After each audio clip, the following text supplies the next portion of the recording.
Hello everyone, welcome to stock secret. IEX यानी Indian energy exchange का बहुत detail में एनालिसिस करने वाले हैं। फंडामेंटल्स, टेक्निकल्स, क्या करना चाहिए, प्राइस क्यों डाउन आ रहा है, एवरेज करें ना करें, हर चीज़ के बारे में बहुत डिटेल में डिस्कस करने वाले हैं। सबसे पहले बात करते हैं फंडामेंटल्स की। दोस्तों, ये फंडामेंटल्स सिंप्लीफाइड करके मैंने एक एक आपको व्यू दिया है ताकि आपको बिना ज़्यादा मेहनत करे आपको पता चल जाए कि कंपनी के फंडामेंटल्स कैसे हैं, स्ट्रॉन्ग हैं, वीक हैं, एवरेज हैं। एंड काफ़ी लोगों के पास इतना सब एनालाइज करने का टाइम नहीं होता उनको, या फिर कई लोग ऐसे होते हैं जिनके पास इस तरीके की उनको समझ नहीं होती कि किस तरीके से रेवेन्यू ऑपरेटिंग प्रॉफिट को एनालाइज किया जाए ताकि फंडामेंटली कंपनी का वो एक आउटलुक प्रिपेयर कर सके। तो उसके बिहाफ पे दोस्तों मैंने आपके लिए एक फंडामेंटल सिंप्लीफाइड करके सीरीज स्टार्ट करी है। यहाँ पे हम हर कंपनी का फंडामेंटल्स एक बार ब्रीफली टच करेंगे। तो शुरुआत करते हैं आईईएक्स के फंडामेंटल से। देखिए, ये एक बेसिकली इलेक्ट्रिसिटी ट्रेडिंग करने के लिए एक मार्केट प्लेस है। जैसे हम स्टॉक्स की ट्रेडिंग करते हैं, इन्वेस्टिंग करते हैं, वहां पे एक मार्केट प्लेस हमें एनएससी ने दे रखा है। ऐसे ही इलेक्ट्रिसिटी ट्रेडिंग के लिए एक आईईएक्स जो कंपनी है, ये एक मार्केट प्लेस प्रोवाइड करती है। वहां पे भी बायर्स होते हैं, सेलर्स होते हैं, और इस तरीके से इनका बिजनेस जो है वो ऑपरेट होता है। काफी स्ट्रॉन्ग कंपनी है दोस्तों। मैंने इसका जैसे ही फंडामेंटल एनालिसिस किया, one of the best fundamentals इस कंपनी के निकल के आ रहे हैं। और आप इसके अगर आप revenue numbers, operating profits, margins, profit after tax, कुछ भी इसका पैरामीटर अगर हम एनालाइज करें, बहुत ही जबरदस्त फिगर्स हैं, बहुत ही अच्छे नंबर्स निकल के आ रहे हैं। थोड़ा सा ये इस कंपनी का निकल के आ रहा है कि जो वैल्यूएशन है, देखो मैंने इसको 5 मॉडल्स से वैल्यूएट किया है। हर मॉडल इवेल्युएट करने में दोस्तों 1.5 से 2 घंटे लगते हैं, क्योंकि ये फाइनेंशियल मॉडलिंग होती है, बहुत टाइम लगता है इसमें। तो 5 मॉडल से मैंने इसको किया है। तो इसका जो वैल्यूएशन अभी निकल के आ रहा है वो 84 रुपीज का निकल के आ रहा है, 84 रुपए का निकल के आ रहा है। और इसका करंट मार्केट प्राइस 144 है। और अभी भी जो ये स्टॉक है वो अपने ऑल टाइम हाई से काफी नीचे है। तो ऐसा क्या हो गया कि एकदम इस कंपनी का प्राइस नीचे आ रहा है और इसकी वैल्यूएशन इतनी कम क्यों निकल के आ रही है, जबकि ये फंडामेंटली बहुत ज्यादा स्ट्रॉन्ग कंपनी है। तो हर चीज के बारे में डिस्कस करेंगे हम टेक्निकल्स की मदद से भी। दोस्तों, 5 वैल्यूएशन मॉडल्स का यूज करके नंबर निकाला है। प्लीज वीडियो को लाइक और सब्सक्राइब कर देना चैनल को, क्योंकि हर वैल्यूएशन मॉडल में 5 से 7 घंटे टोटल लगे हैं मुझे ये वैल्यूएशन निकालने में। कंपनी की बात करें, इकोनॉमिक आउटलुक, इंडस्ट्री आउटलुक, सब सब कुछ बहुत जबरदस्त है। ओवरऑल फंडामेंटल्स मैंने स्ट्रॉन्ग कैटेगराइज किया है, क्योंकि कुछ भी मुझे तो कमी नहीं थी कंपनी में।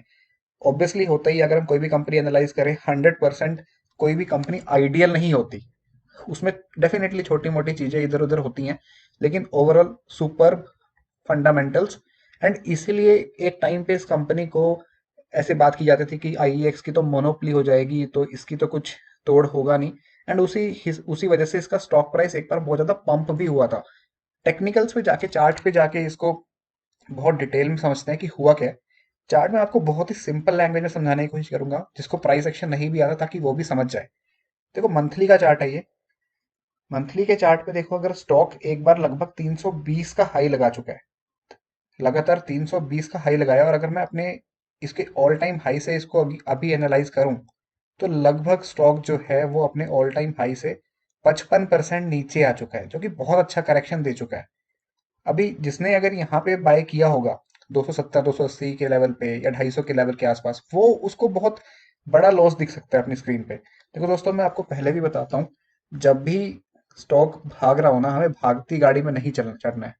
और आप एक चीज ऑब्जर्व करेंगे, जब भी ये स्टॉक ऐसे 270 280 के आसपास चल रहा था जिस टाइम पे ये, तब क्या होता है ना कि मार्केट में न्यूज निकाली जाती है। मार्केट में रिटेलर्स को ट्रैप करने के बहाने ढूंढे जाते हैं। तो ये कहा जा सकता है कि अभी तो ये स्टॉक 250 का है, या अभी तो ये स्टॉक 300 का है, ये तो अभी बस 6 महीने में ही 500 चला जाएगा। तो वहां पे इस तरीके की बातें निकाली जाती है। दोस्तों, आपको एक रिस्पॉन्सिबल इन्वेस्टर बनना है। इसलिए मैं हमेशा कहता हूँ कि never burn your cash, learn and then invest wisely. तो इस तरीके का मोटो आप बना के रखिए, ताकि आपको कोई भी न्यूज चैनल वाला या कोई भी एनालिस्ट ट्रैप ना कर सके, और उसी बेसिस पे आप कैलकुलेटेड डिसीजन लीजिए। देखो, अभी मंथली का चार्ट मैंने ओपन कर रखा है। इस मंथली के चार्ट में एक चीज सिंपल सी ऑब्जर्व करते हैं। देखो, green candle, green candle, green candle, green candles, red candle, and फिर से सारी ग्रीन कैंडल्स। क्या मैं ये चीज कह सकता हूँ कि जब ये रैली की शुरुआत हो रही थी, जब स्टॉक 70 80 रुपए पे था, यहाँ पे एक रेड कैंडल बनी है, तो क्या ये कहना ठीक होगा कि यहाँ पे एटलीस्ट एक बार बियर्स ने मार्केट को गिराने की कोशिश की होगी, या इस स्टॉक को गिराने की कोशिश की होगी कि ये हायर लेवल्स ना पकड़ पाए? ऐसा कहा जा सकता है। तो एक बारी के लिए मैं इस लेवल को बॉडी टू विक मार्क करता हूँ। हम डिस्कस करेंगे कि इस तरीके की मार्किंग हमने क्यों करी है। तो एक बारी के लिए मैं ये लेवल मार्क कर लेता हूँ। चलता हूँ वीकली के चार्ट पे। देखो वीकली के चार्ट पे यहाँ पे हमने मंथली से ये दो लाइंस ड्रॉ करी हैं। मैं दो लाइंस और ड्रॉ कर रहा हूँ और उसका भी मैं सिग्निफिकेंस आपको बताऊंगा कि क्यों। देखो यहाँ पे ना अगर एक बार हम देखें, इधर थोड़ा सा स्टॉक में कंसोलिडेशन चला है। यहाँ पे इस ये जो सर्कल मैं ड्रॉ कर रहा हूँ या जो भी इलिप्स टाइप ड्रॉ हुआ है, यहाँ पे एक बारी के लिए कंसोलिडेशन मार्केट का चला है।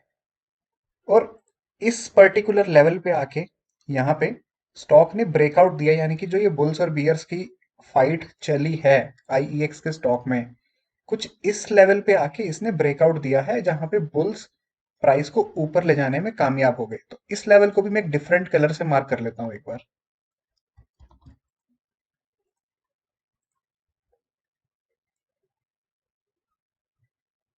ओके, इसको मैंने डिफरेंट कलर से मार्क कर लिया। अब डेली के चार्ट पे चलते हैं। देखो दोस्तों, मल्टीपल टाइम फ्रेम एनालिसिस हमें करना ही होता है अगर आपको बेस्ट रिजल्ट चाहिए अपने ट्रेडिंग में। तो आपको मंथली, वीकली, डेली इतना मिनिमम है। चाहे तो आप क्वार्टरली, हाफ ईयरली का भी एनालिसिस करें, उसमें बहुत सही सही समझ में आता है कि स्टॉक में क्या हो रहा है और क्या हो सकता है।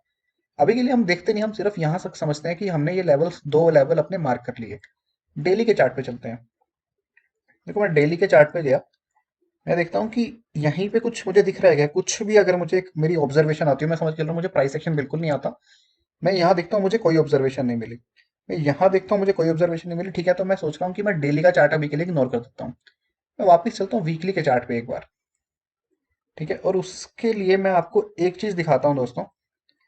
मैं आपको अपने टेलीग्राम पे लेके चलता हूँ। टेलीग्राम पे अक्टूबर 21 को मैंने एक मैसेज डाला था ऑप्शन बायर्स के लिए कि stock with low IV and good structure IX at 129 to 131, या फिर आप एक लॉट 134 पे लीजिए और एक लॉट 129 to 131 में एवरेज कर लीजिए। बेसिकली मैंने 130 से 134 की एक मोटी मोटी रेंज दी थी कि यहाँ से स्टॉक में बाइंग आ सकती है।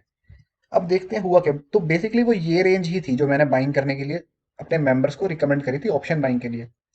और यहाँ पे हुआ क्या, देखो यहाँ पे स्टॉक एग्जैक्टली जो हमने लेवल्स मार्क किए हैं, यहाँ पे इसने एंट्री ली और वहां से इसने एक अपमूव देने की कोशिश करी है। इस अपमूव को डेली के चार्ट पे जाके समझने की कोशिश करते हैं।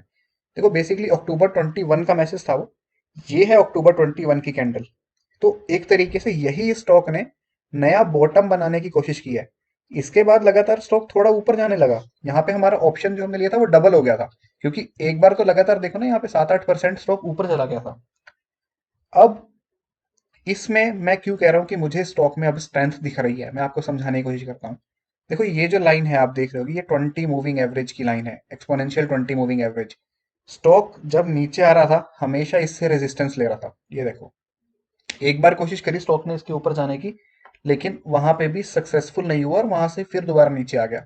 जो अभी करंट स्ट्रक्चर बन रहा है, मैंने आपको रीजन के साथ बताया, क्योंकि यहाँ पे हमें फ्रेश बाइंग क्यों देखने को मिल सकती है।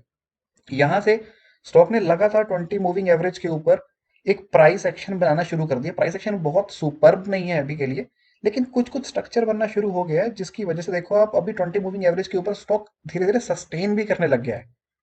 तो यहाँ से हमें एक स्टॉक में और अपमूव देखने को मिल सकता है। मैं टारगेट भी बताऊंगा आपको, लेकिन आई होप आपको प्राइस एक्शन समझ में आएगा कि हम इस तरीके का, हम हमारा रीजन क्या है, रीजनिंग क्या है हमारी, कि हम इसके ऊपर बाइंग की एक पोजीशन बनाने का सोच रहे हैं। तो अगर किसी ने भी हायर लेवल्स पे स्टॉक ले रखा है, वो डेफिनेटली करंट लेवल्स पे एवरेज करने के लिए सोच सकता है। और यहाँ से मुझे स्टॉक ऊपर दिख रहा है, लेकिन मैंने जो आपको मंथली का लेवल बताया था, ये वाला लेवल, राइट, जो लेवल हमारा 115-120 के आसपास है, ये आपका बैकअप लेवल रहेगा।